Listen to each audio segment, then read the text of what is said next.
The Athletic's Britt Ghiroli, and sometimes FTO's Britt Ghiroli. What's going on, Britt? You having fun? You're on ALCS, right? Yeah. Well, I got kicked out of the Slack channel. I was going to pop in and talk shit. I didn't know that's how it's going on behind the scenes. The production team kicks you out. Well, we'll bring you back in soon. So do you want to? I'll give you the option. Do you want to start? And we talked a lot about ALCS, or do you want to like jump right into the good stuff because you've done a great job covering the Kim Ng story this week? I'll let you guys pick. I mean, I am ready to talk about really Kim, whatever you want. Kim, We can go Kim. Kim. I mean, I declined housekeeping. I made my bed for this by myself, so I'm ready. Let's go. Let's go. She knows. Okay. She Did knows. you wash She's your an hands FT. afterward? Everything good? You're good to go. Let's rock. She's an FT legend. When Scott leaves, we bring Britt in, and she knows that the bed's not made. I will disappear. Yep. Got to do it. Kratzy, I had a reporter who went on recently. I'm not going to out them, but they were like, "Wow, Eric Kratz asks good questions." Like, I think they had a like low bar in their head. I was like, yeah, they all ask good questions. He was like, yeah, Kratz for a player, like, ask good questions. I'm like, you guys have spent how long, you and Todd, listening to us ask questions? Like, come on. It's not that hard. I wonder what they said about me. Probably. Must have been AJ on that show. Yeah, thank you. All right, that helps. Thank you. That helps. Kratz I want you to go to Kim. Yeah, so let's do it. Okay. I'm visceral. I just get more and more mad about this. So you need to either calm me down or stoke the fire. And there you go. And there's the article there for you, Britt, too. For the pod crowd we're looking at, Kim Ng was a reluctant trailblazer. Now she's a certified badass on the ever-present challenge of being a female in sports and how the end goal can't be just to get the job. We've been all very vocal and opinionated about this, so the floor is yours on what you've learned and what your thoughts are at this stage in the game, because I imagine at some point maybe Kim will speak publicly. I don't think the Marlins will do shit. They'll try and hide it under the rug, but I hope this story doesn't go away yet. Yeah, and that is part of the reason why I wrote that column. I mean, 2 days ago, or I don't even know what day today is, Monday, when this first happened, I got a text message from our editors. Ken Rosenthal is working on a million stories at once at any given time. They're like, can you look into this? So I did, and had a report out about some of the issues, why she was kind of felt like she needed to leave. Not only was it just the president over her, which I think people really zeroed in on, but it was the fact that she was just going to be a lame duck GM. They didn't rip up that deal and give her a new 3-year contract and say, hey, you are part of this future. I mean, she couldn't even, guys, as GM, get rid of some of the holdovers from the Jeter era, from the Gary Denbo and some of these guys who weren't loyal to her. She couldn't get rid of some of these guys who were department heads who she felt didn't have her back. There was a lot of backstabbing going on, and it's always really interesting. When you write a story like this, I tell people the next day, you can almost write a follow-up because people will text you, you were right. Oh my God, did you hear about this? And, I kind of put together even more of the puzzle now. And basically it boils down to this. Bruce Sherman was given a bad piece of advice. Bruce Sherman, I was told, was barely around the team, maybe 6 weeks the entire season. Somebody told him they needed somebody above Kim. Not everyone there liked Kim.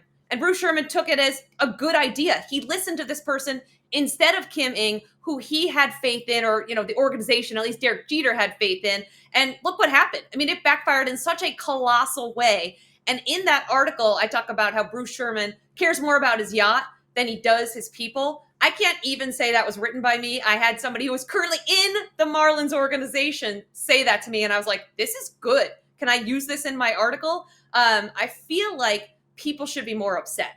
And when I was on the plane, I said to my editor, hey, can I write a column? Is somebody else going to talk about this? Because frankly, it's bullshit. I mean, we talk about Chaim Bloom and how he got wronged. And I know Hannah mentioned this earlier. Like, why can't we talk about the fact that not only was she a trailblazer, but she was treated like dirt at the end. She was kind of said like, here you go. You're lucky you have a job. Now we're going to have somebody come in and make the real decisions. I mean, I've spoken to people in that organization since the article came out that, one, said, thank you, you were dead on. And two, have said, we have taken such a giant step back, this may bury us for years. So I don't know why there's not more of a public outcry. I feel like when you look at what this organization has done, for the first time in 20 years, we were talking about the Marlins in a positive light. Now all of that is gone. They're back to being this like third-rate organization, and Bruce Sherman has no one to blame but himself.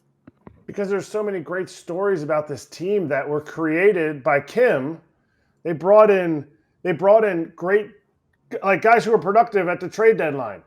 She brought in Skip Schumacher, who nobody was going to give that many opportunities at an interview. He wasn't getting a ton of interviews, and she found Skip Schumacher from an outside source, like exactly the problem that some other organizations are going through, where they're like, oh, well, actually, we're just going to hire from within. She went to somebody she didn't know. So she clearly wants to know and learn from other people. And now she's essentially being ousted.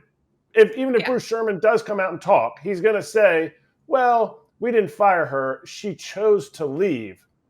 But this is why I think, and I hope Kim talks at some point to somebody that she trusts out there that will give the whole story to us, because Bruce Sherman will he'll come off his yacht and he'll give the token, well, we're moving in the right direction.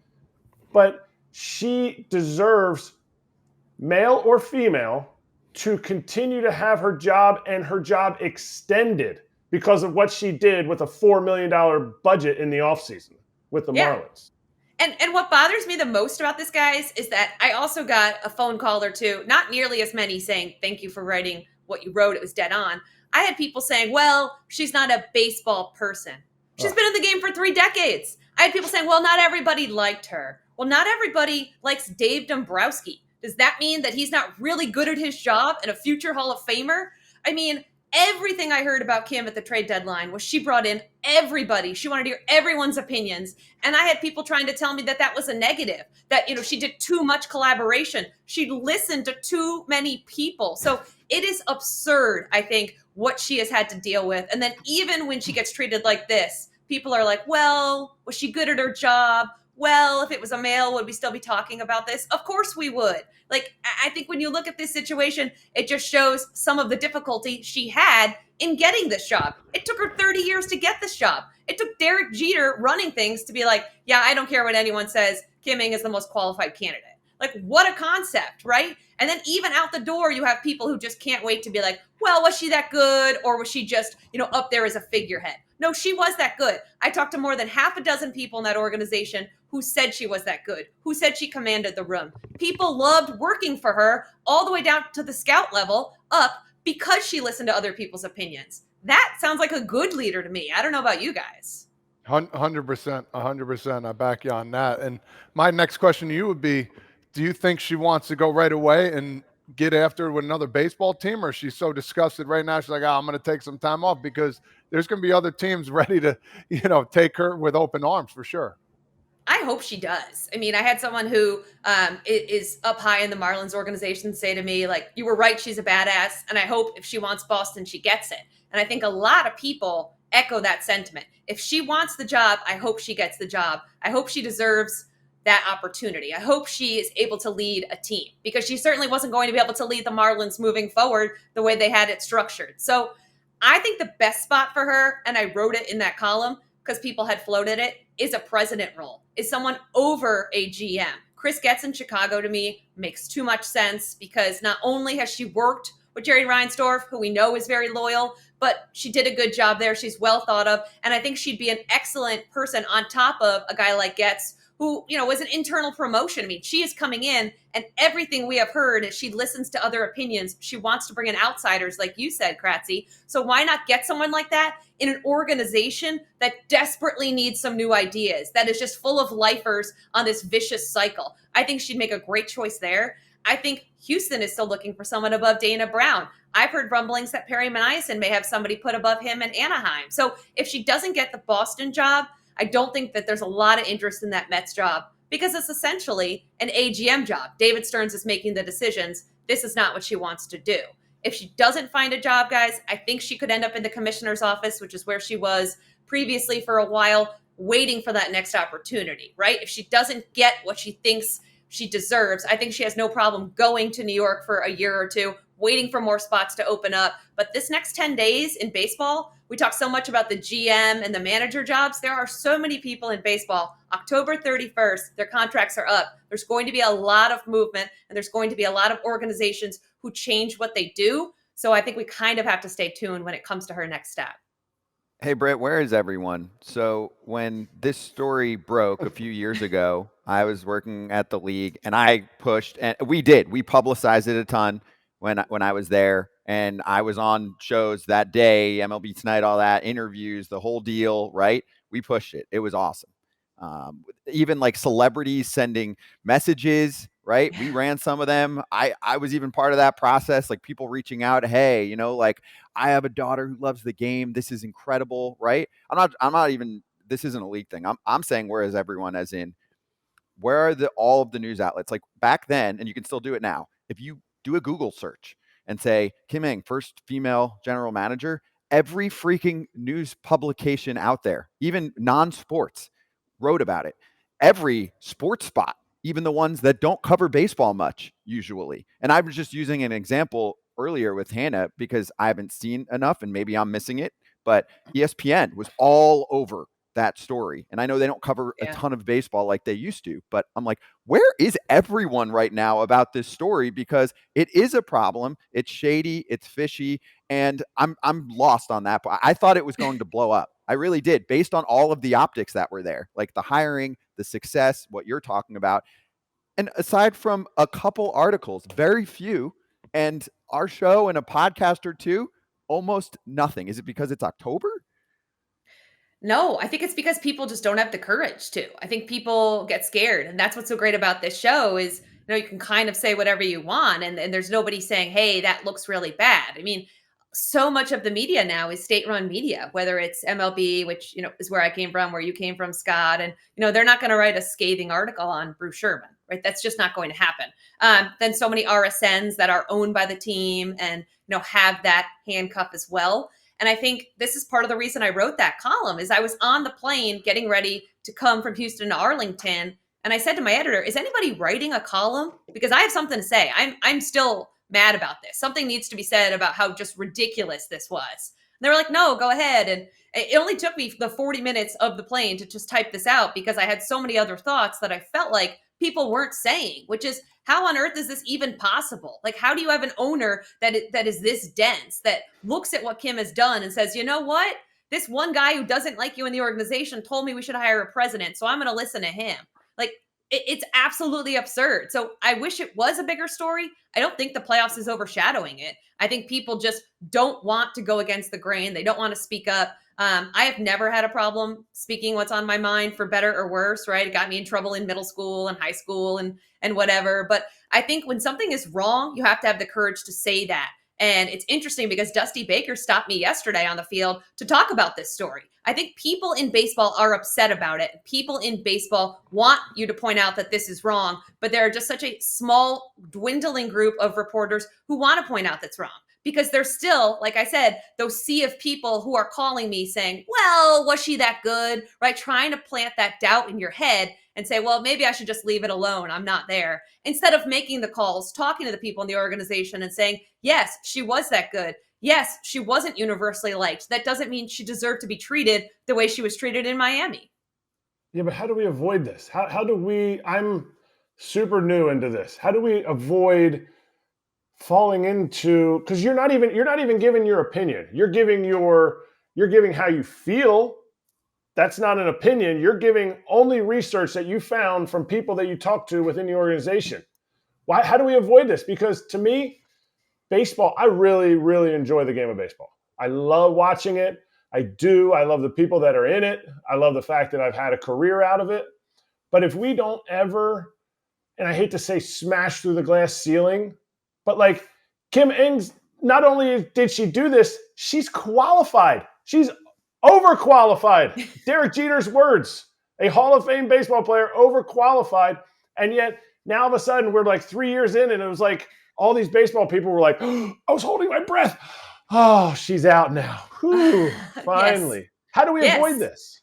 Well, I mean, I still think that the culture in baseball is behind. I think it made people uncomfortable that she was in a position of power. And I wrote some of this in my column because, as a female in sports and certainly at the national level, you guys talked to Hannah, who's a dear friend of mine, does an excellent job. There's maybe only a handful of us. So it really becomes like some people are very uncomfortable with the status quo changing. And I think Kim Ng represented that. And I think people felt like, oh my God, like if we're going to hire more women, where are the jobs for me going to go? Instead of saying like, hey, the best person should get the job, right? Like when Alyssa Nacken interviewed, I got texts from people that were like, is she really a candidate here? Like, as much as people want to pretend there's still positivity around these things, I think it's mostly public positivity. I think there is a large subset of baseball who doesn't want change, who doesn't want women in power or minorities in power, who wants to keep things the way that they are. And I do think the commissioner's office is upset about the Kim Ng thing. I do think baseball wants her to have another job again quickly because it was good for them to point at her and say, look, we're making strides. But as I wrote in my article, are we making strides if she gets the job and then this happens to her, right? Are we doing enough? Getting the job is simply not enough. I say this to people all the time. It's great that I'm in this visible role, but getting the job isn't enough. I have to do the job, and I have to do the job right. And I think the only way we kind of change this narrative is to keep having women in these positions and have them be successful and have them to not be treated like shit. Like have them be treated like everybody else. People comparing Hein Bloom to what happened to Kim Ng, it apples to oranges. Not even close in my mind. Like if we are going to say Kim Ng is not a baseball person with 30 years of experience in baseball, what is the rest of this league? What of Hein Bloom? What of Ross Atkins, who got crushed in the playoffs for everything going on? What of half of these baseball GMs who don't have half the track record that Kim does? So as you guys can tell, this is something that really bothers me. It's something that fires me up. But I think we need a lot more courageous people. And what's great about The Athletic, and you guys know with Ken, is we don't play favorites. We don't say, hey, we can't write this because then this guy will stop being our source. And there's a lot of that goes on. I think that people don't realize a lot of the news that comes to you depends on where you get it from. And are you going to play friends with this agent so that he slips you something? Well, if his client does something bad, then you can't write it, right? There's a lot of this give and take in baseball media. And I'm just tired of it. Like if something is wrong, we all have to say it's wrong. We have to write it's wrong. If it burns a source, it burns a source. Your job is to find out the story and tell the story. That's it. And we're talking postseason, obviously a ton, doing, ALCS, NLCS talk and post-game shows and all that. We're doing that. This isn't like complaining. This is pointing out sometimes the difficult stories, the shitty stories. Because the one other thing I just thought of was, because I'm like having flashbacks to when this was all talked about a few years ago. The amount of times I heard this on public interviews too. I'm rooting for her because we need more women in that role. I'm rooting for her. Okay, well, have you been rooting for her the last few years? Because she took a team that has no resources and brought them to the playoffs, fixed the pen, made good trade deadline acquisitions, lost her top two starters, and end up losing in the wild card round to a team that has a pretty good chance and is the favorite right now to win the World Series, and essentially got fired. Like we don't have to beat around the bush on this show either, right? Because like people are gonna have to go over semantics. Technically, there was the option, whatever, and there were actually some fans in our chat yesterday that said, oh, well, I heard she got an extension offer. I was like, where? I haven't seen that. There's only 2 articles out about it. Where did you hear an extension offer? I was like, that is fucking bullshit. Yes. Yeah. So you're going to start to hear that other side, right? The Sherman leaks and the, trying to tell the other side. I don't think Sherman will speak publicly on this. I doubt Kim will either. I think what you may see from the Sherman side is some of this, like, yeah, we offered her this, or, stuff that really, frankly, isn't true. If they had offered her something, it would have leaked out. It would have been reported already by myself or ESPN or people who actually looked into this. So I agree with you. I think this whole thing is a mess. It's certainly, I think, for MLB kind of mars what's going on right now with the playoffs. But it's important that we keep talking about it because it just proves that we can have a woman in a high-profile position and we can pat ourselves on the back and say, yay, equality, we're doing it. But we're not there yet. And this proves it. The fact that people are saying that maybe she wasn't well suited for that role, or, oh, some people didn't like her. It just tells you everything you need to know about the steps that still need to happen in this sport. Yeah, I hope it keeps getting covered. And we talked about hopefully she'll come on, here or speak publicly. Even if she probably doesn't feel necessarily super comfortable doing it, but just like for the advancement of the sport and everything, I hope that gets done. Okay, so with our last couple minutes here with you, I do want to also get to the Nationals because we brought that up a while back, and you are as locked in on the Nationals as anyone. What happened with the changes there with the coaching staff? It's one thing we know about the front office with them. They don't like to pay people, and they made some changes there and whatever. I know they don't love to probably pay the coaching staff that well either, but we were confused because the Nationals probably exceeded expectations more than any team. Like, we're looking at like Mhm. Vegas odds on their win total. Like, they were good in the second half and they barely had anything. Isn't that the coaching staff? Yeah. Yes, I know. It was so weird because I remember getting this text like, "Hey, I heard they let coaches go," and I was trying to put my son to bed, and I was like, "What? Why? It doesn't make any sense on the surface." My first thought was that this was about money. The Nationals have tried to save money. They've tried to pare down payroll in the front office. Mike Rizzo just this winter got rid of a lot of his top lieutenants. But I was told it was not about money. This was Dave Martinez wanting some fresh eyes. This was him wanting some different voices. And when you look at some of the guys that he got rid of, these were people who he had been with for a very long time. Tim Bogar, I was with Davey and Tim Bogar in Tampa Bay in 2008. That's how far back these two guys go. Bogey was the quality control coach. Davey was Joe Maddon's bench coach. So they had really been together and in the trenches. And still, it felt like Davey needed some new voices. And I think a lot of people took it as, okay, is there some kind of friction with him and these guys? And I don't think that's it. I know Davey's already making calls, already taking interviews to try to fill these spots. But I think they feel like, look, the Nationals are behind in a lot of things. They're behind in player development. They're behind in analytics. They are so far behind a lot of these organizations in these things. And they looked at their coaching staff and they were like, we need some fresh ideas. We need some innovation. And what they've done already is steal two guys from the Baltimore Orioles, which is an organization that has proven they can develop and draft and get the most out of their players. And I think you're going to start to see that as well. I think Davey is going to kind of get out of his comfort zone a little bit with some of these out-of-the-box hires and look at what's being done around the league and say, how do we get the Nationals to this next level? So that's really what that's about. Awesome stuff. I just have a simple question for you to finish from me. Who you got winning the World Series? We talk about a lot of stuff now, but where are you at right now? Who do you think right now is going to win the World Series? It's Philly, and I know you guys gave all this love to Philly earlier with Hannah. It pains me to say it, but they just look like a team of destiny, do they not? Like, everything goes their way. You guys have seen this. Every year it's that one team that can do no wrong, and you're like, that is the Philadelphia Phillies this year. I don't see anybody beating them. So I don't think it matters who wins this ALCS. I think the Phillies are going to steamroll their way to a World Series parade, and God help that whole city and how much alcohol will be consumed the day that it happens. Yes. And they grease the poles so that they they better grease Yes. jump up on the poles and get Kratz nose. You're the expert Eric's on that, pissed Kratz. off about that, but Yeah. it's okay. ALCS for a moment, since you're covering that series and you covered Max in DC. What did you think about his demeanor too? I actually thought it was kind of cool. Yeah. Hannah pointed out, because I didn't think about this, that sometimes he's so intense, and he was okay. It's like, dude is late in his career, trying to come back after months. Like, it happens. I think there were a lot of people that were like, this might not go well. And actually, it's like the velocity was there. It seemed like he's healthy, just didn't have his fastball command. Shocker after 2.5 months off. Yeah, I said to Hannah, I said, I've covered this guy for 2 years on a day-to-day basis when I was on the Nats beat, and then, obviously longer now. But I said, I've never seen him act like this. She's like, okay, I was shocked too. So Hannah and I were in the clubhouse for a while waiting on Mike Maddox, who never came out because they were trying to figure out how the hell they're going to pitch in tonight's game.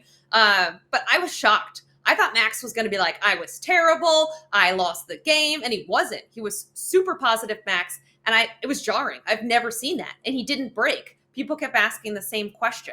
And I think the more I think about it and the more I talk to people who know Max, I think it was a mental thing. I think he has to stay positive because he knows he's going to get used again in this series, whether that's on short rest as the starter or more likely probably out of the bullpen. And I think he had to kind of convey that I'm okay message through the media to the Astros to let them know, hey, I'm here. I'm still Max Scherzer. Yeah, my slider wasn't right. And by the way, his slider had the worst whiff rate than during the regular season so it was really just off. That was really kind of the story for me, was that slider was just not getting any swings and misses. But I think he had to kind of say, I'm Max Scherzer, I'm healthy, I'm ready to go, and was like super Mr. Positive guy to convince the Astros and to convince himself that he was ready, that he was Max Scherzer again, because that was essentially a rehab start in Game 3 of the ALCS, guys. I mean, he hadn't pitched in over a month. I know he's Max Scherzer, but he still is human. Right? As Mitch Garber said to me, like, he's still not going to go out there and be Cy Young. Like, you had to give him a little bit of a break. I was surprised with the way he reacted, but the more I thought about it, the more I talked to people, this was the only way for him to react. If he got mad, if he went into a shell, it may negatively impact him down the road in this series. And also, I think it's a little bit of that mind game that Max loves to play with opponents. He wouldn't say what was so positive about the outing because he didn't want to give Houston the edge, which is quintessential Max Scherzer. So the more I think about it, the more Max Scherzer had to stay locked in, had to stay positive, and it was jarring to see, but I think it's going to help him the next time he pitches. That's a good point because, I mean, there were times this year, Kratz, remember, where he didn't have that slider, and then it would pop back up and he'd be great again. And frankly, I mean, I think, and I know you want to get her prediction on this series too, I think they kind of need Scherzer if they're going to win the World Series because you just said, like, they're figuring out their pitching plans. I think the Astros are winning tonight's game. You know, they're going to piggyback 2 starters, and then I don't even know what the discussion is on the next game too, right? You got 3 in a row here. You might exhaust your bullpen today a little bit too. Do we know what game 5 looks like? Is John Gray a part of that one?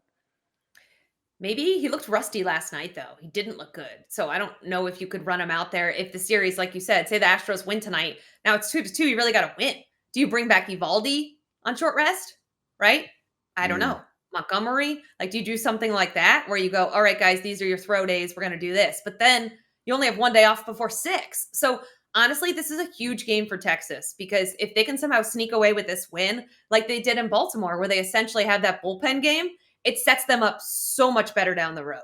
Like if they can get that 3 2/3 from Heaney, and then they go to Dane Dunning and then Bradford, and all of a sudden they've made it through this game, they're in so much of a better spot because they didn't use any of their A bullpen last night. Whereas the Astros did, right? They used Presley. And now if we go 3 in a row, 3 must-win games for the Astros, you may see them start to falter by tomorrow. So I think it's really interesting game for Texas. Like, can they piece this together? I think they can. I want them to win the ALCS. I'm tired of Houston every year. I'm tired of going to Houston every October. Like, I'm over it. It would be so nice if Texas could win this in Texas. But obviously, guys, this looks like it's going to be a 7-game series. So You're saying who's going to play the saying Phillies Texas. in the World? Texas? No. I didn't ask. I didn't need another question. I'm Texas. Texas? I'm saying the Phillies are going to win. Phillies over. I thought you had good questions. Phillies over here. Rangers or Astros? I got them. You got Rangers or Astros taking this series if you had to pick right now? Obviously, the Rangers have the edge by a game, but I think it's going to be 2-2 after tonight. Gosh, why, guys? I want to get out of this state. I think it's going to be Texas. It's going to go 7. Okay. I was hoping to be home this weekend, but, a little bit longer in the Lone Star State. Still got everything is fried. Everything is fried here, guys. I have yet to find anything in the stadium that's not fried. So keep me posted. Enjoy it. I didn't even think about that. It's vacation. Yeah, exactly. And you still have a few days in between because that game 7 would be Monday. Yep. And we know there's not going to be a game 7 for Phillies Diamondbacks. So then between Monday and Friday, we'll have a lot of time to just hang out, not watch games, super late. So I was complaining about that earlier. I want more games. But anyway, Britt, have fun. Enjoy the rest of this series. Thank you for coming on. Super important topic. Ton of respect from us on what you're doing. And we're here to talk about it anytime if there's more that unravels. All right, guys. Thanks for having me. It's good to see you. You too. Cheers. Thank you, Britt Ghiroli from The Athletic.